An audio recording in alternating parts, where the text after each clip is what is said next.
the most terrifying job in history. Picture this. It's 1986. You're a 22-year-old Soviet conscript, and your commanding officer just handed you a shovel and a lead apron you built yourself out of scrap metal.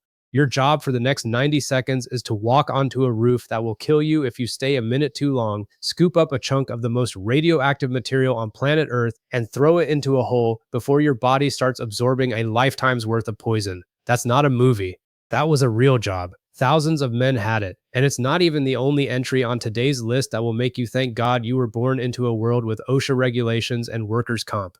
Today, we're counting down history's most genuinely terrifying jobs, the ones where hazard pay would have meant nothing because there wasn't enough money in the world to make it worth it. From medieval sewage to nuclear meltdowns, these are real people, real jobs, and real horror stories. Let's get into it. The Gong Farmer. We're starting in medieval and Tudor England with a job title that sounds almost cute until you learn what it actually meant. A gong farmer had nothing to do with farming or gongs. Gong is an Old English word meaning to go, as in going to the privy. A gong farmer's entire job was climbing down into cesspits beneath towns and castles and manually removing years of accumulated human waste, by hand, at night. Here's why it was terrifying and not just gross. Gong farmers were legally required to work only between 9 p.m. and 5 a.m., so the public wouldn't have to see or smell them. They'd wade in up to their knees, their waist, sometimes their necks in raw sewage, with zero ventilation in cesspits that had been sealed for years. That meant pockets of buildup gas, and men were regularly overcome by fumes and asphyxiated on the job. In 1325, a gong farmer named Richard the Raker literally drowned in excrement after the rotted floor of a privy gave way beneath him and dropped him into the pit below. The twisted part is that it paid extremely well for the era. Some gong farmers made more in a night than other laborers made in a week, and it turned into a genuine licensed trade passed down through families. But you were paid that well because the job could very easily kill you and because society treated you as an outcast the moment you smelled like the job. High pay, high mortality, and total social isolation. Historically, it's been ranked as one of the worst jobs of the entire Tudor period, and we're just getting started. The leech collector. Fast forward to the 1800s. Medicine at this point still leaned heavily on the theory of bloodletting, the idea that most illnesses were caused by bad blood that needed to be drained out, and the tool of choice for doctors across Britain and France was the medicinal leech. Demand got so high that England and France were importing literally millions of leeches a year at the peak of the craze, but somebody had to actually catch them. And that job usually fell to the poorest people in the countryside, frequently women, who waded bare-legged into freezing bogs, swamps, and ponds, and simply stood there. Their legs were the bait. They'd let wild leeches latch onto their bare skin and gorge for 20 minutes or more, because it was easier to pull a leech off once it was full, and then repeat that process for hours, sometimes all day. In every season, including winter. The dangers were exactly what you'd think. Leech collectors regularly suffered from blood loss, open wounds that bled for hours after a leech detached, infections from contaminated bog water, and frostbite and hypothermia during colder months. And because most of these collectors had no other source of income, they went back into the water sick or injured because the alternative was starving. This wasn't a job people did for a season and moved on from. Some newspapers at the time described leech collectors as essentially slaves to the trade, tied to it for life. The practice didn't fully die out until bloodletting fell out of favor in medical science in the mid-1800s. The powder monkey. Back to Britain, but jump ahead to the Age of Sail, the 1700s and 1800s, the era of Nelson, the Royal Navy, and massive wooden warships slugging it out at close range with cannon fire. Running a warship's guns during battle required someone to constantly resupply gunpowder from the ship's magazine, a sealed copper-lined room kept deep below the waterline, specifically because gunpowder was so unstable that a single stray spark could level the entire deck. That resupply job went to children. Boys as young as 10 to 14 were recruited specifically because they were small and fast enough to sprint between decks. They were nicknamed powder monkeys. Their job during battle was to run barefoot for speed, carrying leather cartridges of gunpowder up from the magazine to the gun crews, over and over, for as long as the battle lasted. Now imagine what that actually looked like. You're a child, running through a chaos of screaming men, flying wood splinters from cannonballs tearing through the hull, deafening explosions every few seconds, blood on the deck, while physically carrying an explosive charge in your arms. One enemy cannonball, one stray ember, one mistake, and you're gone instantly and possibly taking the men around you with you. Some of these boys weren't even boys. There are documented cases of girls cutting their hair and disguising themselves to take the job, because life at sea, even this life, was sometimes a better option than what waited for them on land. They held no official rank. They were, quite literally, considered expendable, and the entire firing rate of a warship, arguably the outcome of naval battles, depended on children running that gauntlet as fast as humanly possible. If a job from 300 years ago, involving armed children running through cannon fire, doesn't have you thanking your lucky stars for your 9 to 5, I don't know what will.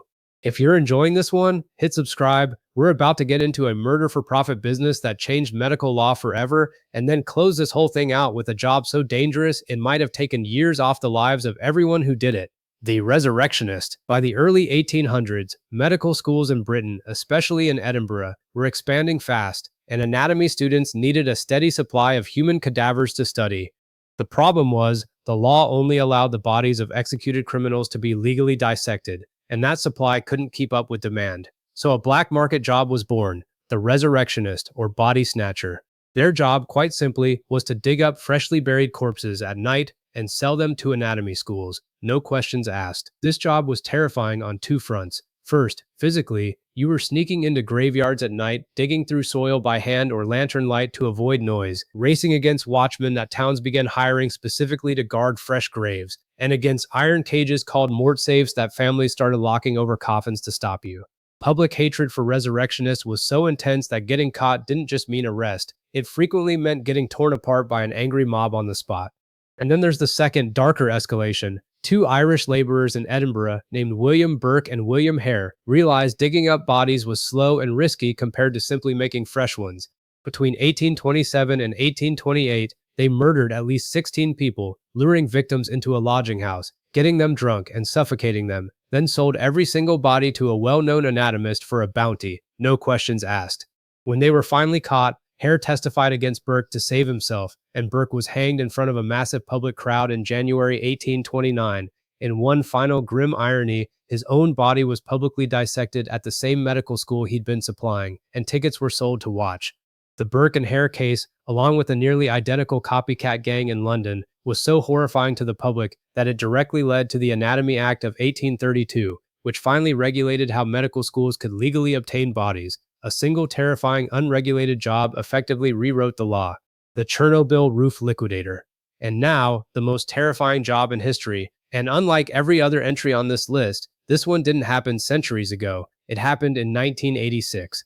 After Reactor 4 at the Chernobyl nuclear power plant exploded, chunks of the reactor's own radioactive graphite core were blown onto the roof of the neighboring reactor building.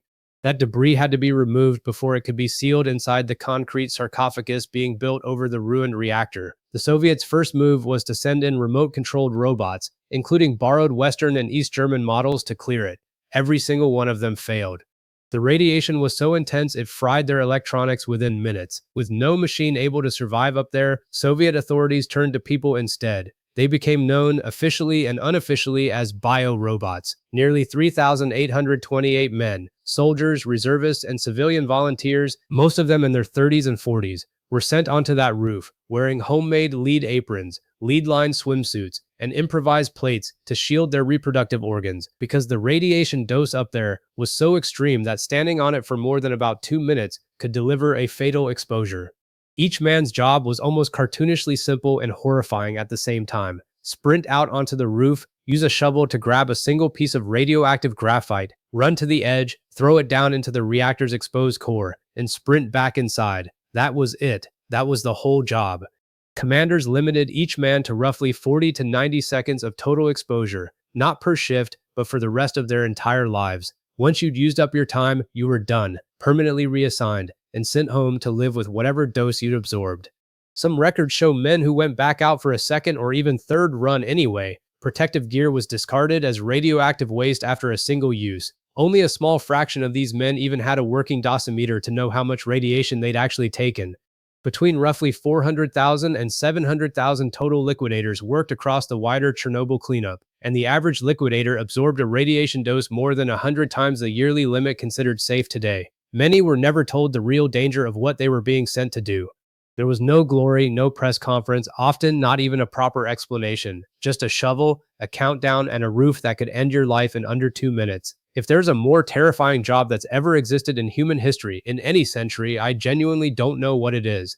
So that's the list. From medieval sewage pits to a nuclear roof that could kill you in 90 seconds. If there's one thing all 5 of these jobs have in common, it's that the people doing them almost never had a real choice. They were poor, desperate, conscripted, or all three, and history quietly asked them to pay a price most of us will never have to imagine. If you liked this one, I've also got a video breaking down the deadliest disasters in mining history, and I think you're going to like that one just as much. Thanks so much for watching, and I'll see you in the next one.